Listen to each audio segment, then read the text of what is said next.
My name is Mike Pfaff, and this is my YouTube channel, Living in the Illusion.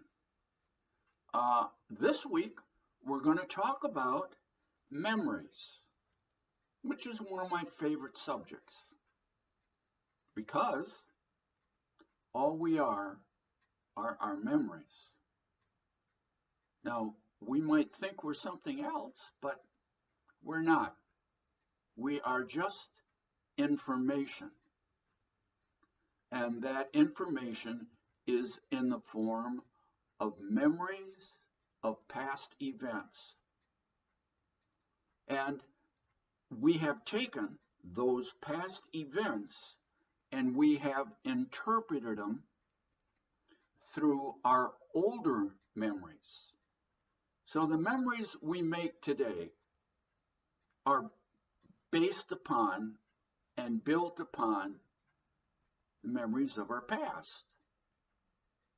So how we see the current world isn't as the current world, it's because of our past memories. So the past is determining the present. Strange idea. So, how many memories do we have?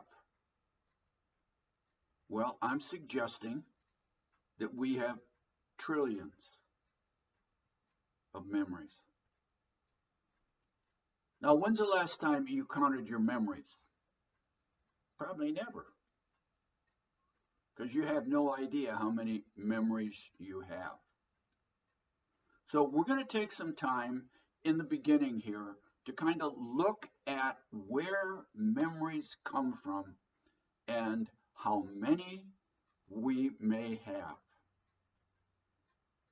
So now we have this picture of these two kids collecting memories. Now you think they'll remember being together. Maybe they're siblings. I don't know. I got the picture off the internet because it was colorful. So as these kids go through this process of writing and drawing and scribbling, they're making memories. All their senses together, they have a memory, a whole memory. But the individual senses also have memory. The eye just doesn't have memory of what they're drawing. It has memory of the color that they're drawing. Their touch has texture as to the paper they're drawing on. Their nose smells the crayons or the chalk or whatever it is that they're writing with. Kids have a tendency to put things in their mouth and they get information from their taste in their mouth. So these kids, in a very short period of time, are picking up hundreds of memories. And they're using those in their life as they go on, as they get older. So, and they're keeping them. Now we got to think, where in the world are those kids keeping those hundreds of thousands of memories that they're making, sitting there next to each other, looking at all that information, all that texture, all those smells, all the sounds of the crayons on the paper, or dropping the crayons, or hitting his brother, or whoever it is. These all become memories. And you're not going to remember them consciously, because you don't need them consciously. You use them to build other things in your life, to understand your environment. So I want you to get the idea that these two kids sitting there are making hundreds and hundreds of memories that they will use throughout their life. The way they grasp the crayon will help them pick up their spoon and feed themselves. How they feel the texture will help them decide what kind of clothes they will have, the softness and the hardness. So there's all kinds of information that they are getting, and they're storing it because they're going to use it. So now we're going to go on to another interesting picture. Now, a little bit older. And we have these two kids that appear to be in school doing an experiment. Now, it might be a little hard to see, but that's what they're doing. They're doing an experiment in school. They're watching colors. They're watching explosion of the foam coming out of the bottle. They're excited. They'll remember what they want to remember, what they need to remember. They are creating hundreds, thousands of memories. Look closely. You see the one on the left that's holding the beaker. How she holds the beaker is because of an older memory. How she feels the weight of the beaker. The way she, maybe this foam has an odor. And it will remind her of other odors or fragrances. And so she'll make an interconnection. Again, more memories, much more memories. And we all do this. Now, they're only what? 7, 8 years old?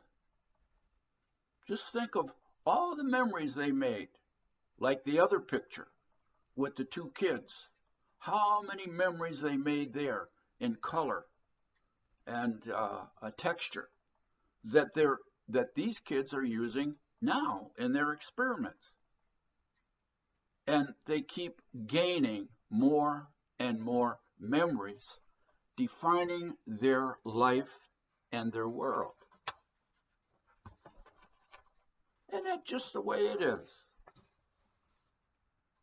And now I picked out another picture. Now look at the intensity in this young girl's eyes. Is she involved in whatever she's doing? Is she intense? How many memories is she making? Watch her hold that wrench. How does she know how much pressure to put on it? How does she insert the wrench into the bolt or nut? Where does she get all that information? Past memories. And as she works on this project, she's also making new memories. Now you think, a lot of times you think your memories are just individual things, like if you're in school, like grade school, you remember your teacher's name. That's true. You might. It's in there. The information is there, but consciously you might not. remember until it's triggered properly and until somebody maybe brings that memory up for you. But all that information is there in the form of memories. So, again, here she is, intense on her project, making contact, a memory between the eyes and the wrench and the pressure on her hand,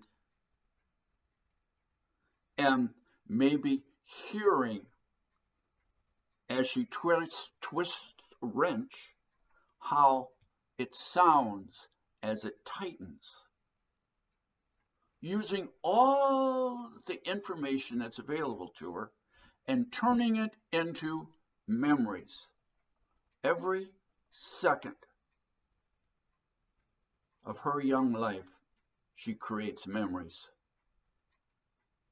At her age, she looks about the same as the other ones, about 7, 8, maybe 9 years old. How many memories has she got at this time? Memories of how to feed herself, dress herself, put her shoes on, tie her shoes, button her blouse. All kinds of things that are memories. Hundreds of thousands of different memories that we are not aware of. And that's the point I want to make. You're living in an illusion. You don't know that you need all this information to survive in this illusion. So you have no idea how many memories you have and how they interact and how they determine how your life is going to be, whether it's happy or sad, joyful or anxious. It all depends on your memories. And it doesn't stop. It keeps going on. So let's look at another example. Now here's an example. First love, or maybe not, but a close affection between two people. Now, there's information being passed back and forth. Do you recognize it? How subtle it is. How subtle. Texture, fragrance, looks, all kinds of information. And to understand the information that is being passed right here between these two depends on each one of them having past memories. And the past memories are supporting them in creating memories in the moment. So how many memories do you think are being created in nanoseconds between these two? A lot of memories. And they're all stored somewhere. Now, as we leave this young couple, we move to another picture. Now, this is a little later in life. You can tell because his hair is gray. And the lucky thing for him is he still has hair. But he's working with a computer. Technology. You know, technology takes a lot of knowing, and therefore you need a lot of memories. And the older you get, technology sometimes is a mysterious commodity. But he is working on his computer and he is creating memories. For instance, now if it's a screen actuated computer where you touch the screen and things happen, you got to know how hard to touch the screen. It takes a memory. If you hit the keys, you got to know which key is right. It takes memory. If he is spelling something like house or dog, I pick small words. House or dog takes memories. And as he's doing it on his computer now, he's creating new memories. Thousands and thousands of memories. Now, I would say, judging by his age, he's got trillions of memories. All kinds of stuff that he will never consciously be aware of, but will use on a continuous basis throughout his life. So we have many, many memories throughout our life, and we don't know it. We think, oh, I know my teacher's name. I remember my first child being born. I remember the passing of a close friend. And those are all true. That's nothing compared to all the memories you have.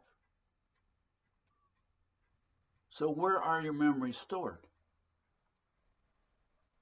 I bet you thought you knew. Because everybody says, well, not everybody, because I don't. They say, well, it's in your brain. They say, oh, look at all the room you have in your brain. There's trillions of intersections, more intersections than stars in the sky. You have more memories than you are ever aware of. Now, all these memories that you have, okay, you got all these memories. Nobody's ever found one. Nobody's ever found one memory that they can put in your hand. They put a memory in my hand. Oh, you can't do it. We say, well, it's in the brain. No, you can't prove that. There's so many things that you can't do that you just take for granted and think that, well, that's just the way it is. Life is so complicated.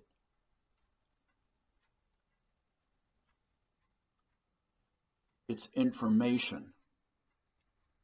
And that information is, now, here's the thing. A lot of times well, most of the time, we think the mind is in the body. And a lot of people, I've heard them say it on television. Minds is what brains do. They also say that about consciousness too. So the more complicated it is, then you create consciousness. And nobody's ever found any. And we have all these memories, trillions of memories. Not one can we find in the brain. We got a lot of ideas how they might be there. And every time you talk to somebody, they say, well, just give us another 5 years and we'll have it all worked out. You're not going to do it. We have to look for another solution. You're not going to find memories in the brain. You haven't found them in all this length of time. You have a lot of theories, but not one memory. You got all kinds of ideas how you can consolidate them in the brain and bring them back out of the brain. Now, with all those memories, trillions of memories, now one of the theories is that the neurons form patterns. Okay, not the neurons, the axons. They form patterns that represent the memory. You got trillions of memories. You ought to be able to find a pattern that's sustainable. Well, that's the thing. Those patterns of the axons are not sustainable, because when nothing's happening, I mean, the pattern is there, nothing's happening, the axons move away. The brain actually, the inside mechanism, actually prunes axons away that aren't doing a job, that are just sitting there, not needed. Prune them away. So we have to look for another way of finding what our memories are and then how to use them more effectively, because they're information. They are information. So we have a lot to talk about and a lot more. Now, if you have any ideas of where the memories are or how to get to them, now some of them say, you know, we have cellular memory. A lot of people think that. And this is because of when you get implants from somebody else, like heart or liver or something like that, that you have certain